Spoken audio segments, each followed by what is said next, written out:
வாங்க எங்கள் தோப்புக்கு போகலாம். தோப்பை போய் ஒரு சுற்றி பார்த்துட்டு வரலாம் வாங்க, எப்படி இருக்குன்னு சொல்லிட்டு. ஃபஸ்ட்டு பழம் மரத்தை பார்த்துருங்க. நல்லா பிஞ்சு இறங்கியிருக்கு. ஆக்சுவலாக இந்த குட்டி குட்டி பிஞ்செல்லாம் நறுக்கி போட்டுருவாங்கன்னு இதை கழிக்காமல் வச்சுருக்காங்க. நான் காய் எல்லாமே கொஞ்சம் பெருசு பெருசாக இருந்துச்சு. ஆனால் பாருங்கள் உயர எல்லாம் எவ்வளோ காய் இருக்குன்ட்டு. இந்த மரம் ஃபுல்லாகவே ஒரே காயாக தான் இருக்குது. ஆனால் வெயிலுக்கு நல்லா குளு குளு குளுன்னு இருக்குங்க இடம். முருங்கை குட்டி குட்டி குட்டியாக இருக்குது. நல்லா உச்சிலாம் நல்லா காய் இருக்குது.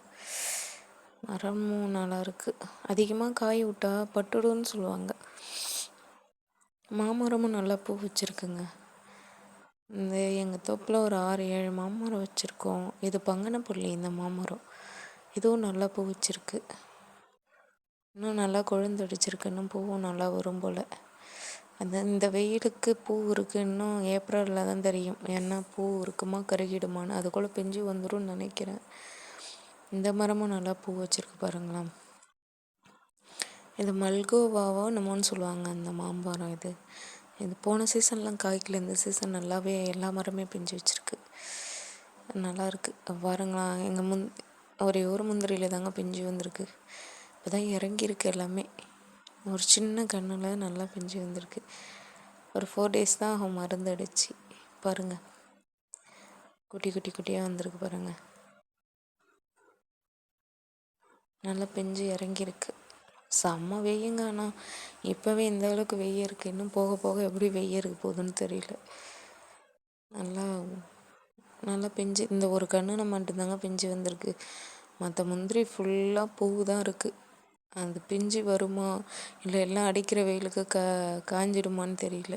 இதோ பாருங்கள் இந்த முந்திரியெல்லாம் பாருங்கள் எல்லாமே. ஆனால் நல்லா பூ வச்சுருக்கு இந்த டைம். போன டைமோட இந்த டைம் நல்லாவே பூ வச்சுருக்கு.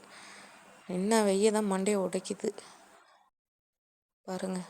இந்த எங்கள் தோப்பு பாருங்கள். ஆனால் எட்ட தான் இருக்கும். இருந்தாலும் நல்லாயிருக்கும் வெயில் நல்லா உட்காந்துருக்கிறதுக்கு.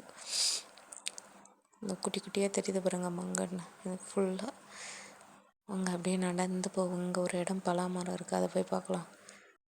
இங்கே இந்த மரத்தில் இதில் தாங்க 2 காய் ரொம்ப பழுக்கிற டைமில் இருக்குது. எப்போ பழுக்கம் தெரியல. அது வரைக்கும் குரங்கு அடிக்காமல் இருந்தால் சரி தான் அந்த காயெல்லாம். பாருங்க இந்த 2மே எனக்கு செம்மையாக இருக்கும். அந்த பலாப்பழம் அப்படி செம்ம டேஸ்ட்டாக இருக்கும். இந்த மரம் ஒரு ஆரஞ்சு கலரில் இருக்குது. இந்த சொறி லைட் ஆரஞ்சு கலரில் இருக்கும் பாருங்கள். இதெல்லாம் மாங்கன்று பூ வச்சுருக்கு பாருங்கள். இது நீட்டாகவே ஒரு 4-5 பெலாங்கன்று இருக்கும். மரமாகவே இருக்கும் தெரியுதா.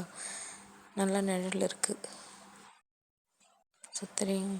எல்லாமே எல்லா முந்திரியுமே இந்த டைம் போன டைமோட இந்த முந்திரி எல்லாமே பூ வச்சுருக்கு பாருங்களா. தெரியுதா.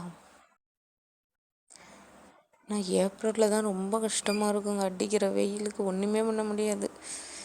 இப்போல்லாம் மரத்துங்க நிற்க குழு குழுன்னு இருக்குது. ஏப்ரல்லாம் அப்பயும் ரொம்ப கஷ்டமாக இருக்கும். நிற்கவே முடியாது. வாங்க பொடி சுடுது.